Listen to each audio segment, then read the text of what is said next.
जैसे जैसे उम्र बढ़ रही है वैसे धीरे धीरे ये बात का पता लग जा रहा है कि समझदार दोस्त होने का जीवन में कितने फायदे।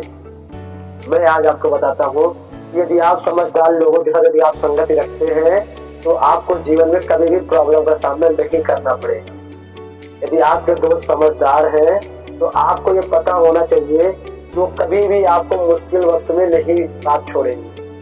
यदि आपके दोस्त समझदार नहीं है, निठल्ले हैं, तो हमेशा आपको साथ छोड़ ही देंगे। आज हम ऐसे ही बात करेंगे कि एक दोस्त बनाने से पहले उनके अंदर के गुणों को कैसे पहचान। नंबर 1, यदि आप किसी को अपना मित्र बनाते हैं तो उसका ये जरूर ध्यान देना कि उसकी नीयत कैसी है। यदि आप उसके नीयत को यदि आप जानकर यदि आप उसको अपना दोस्त बनाते हैं, याद रखिए आप लाइफ में कभी भी धोखा नहीं खाएंगे। नियत का अर्थ है कि वो आपके पैसे के लिए आपके पास आया है या सचमुच में उसे आपकी जरूरत है तो आपके लिए आया है। क्या उसमें इतनी बुद्धिमत्ता है कि आप कहीं पर फंसे हुए हो तो आपको बचा सकता है या नहीं।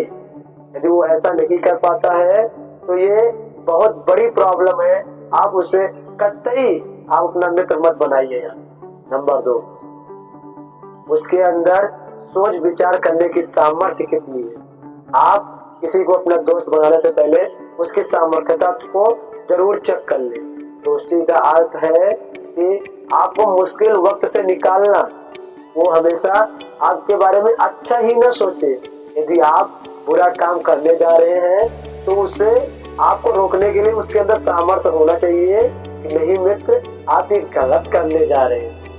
नंबर 3, आपको वो हमेशा सही रास्ता दिखाने की कोशिश करे, ना कि गलत। यदि आपको वो हमेशा सही रास्ता दिखाने की कोशिश करेगा तो आप अपने आप ही अपने रास्ते पर बिल्कुल सही जाएंगे। कहीं भी आप अपने रास्ते से भटकेंगे नहीं। जैसे ही एक जीवन को गुरु की साक्षरता की बहुत जरूरत होती है जीवन को सफल बनाने के लिए, ठीक उसी योगदान में सबसे बड़ा हाथ होता है आपको सफल होने में आपके दोस्त का। यदि आपने सही से अपने दोस्त का चुनाव कर लिया है तो याद रखिए आपको जीवन में किसी भी परेशानी का सामना करने की जरूरत ही नहीं है, क्योंकि दोस्त शब्द का मायने बहुत बड़ा होता है और दोस्त हर किसी को ऐसे ही नहीं बना लिया जाता है।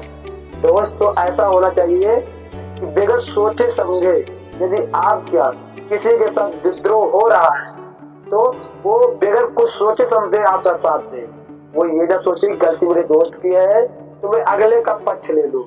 नहीं, आपकी गलती है तो ठीक है, लेकिन सामने वाला मेरे दोस्त पे उंगली उठा नहीं सकता है।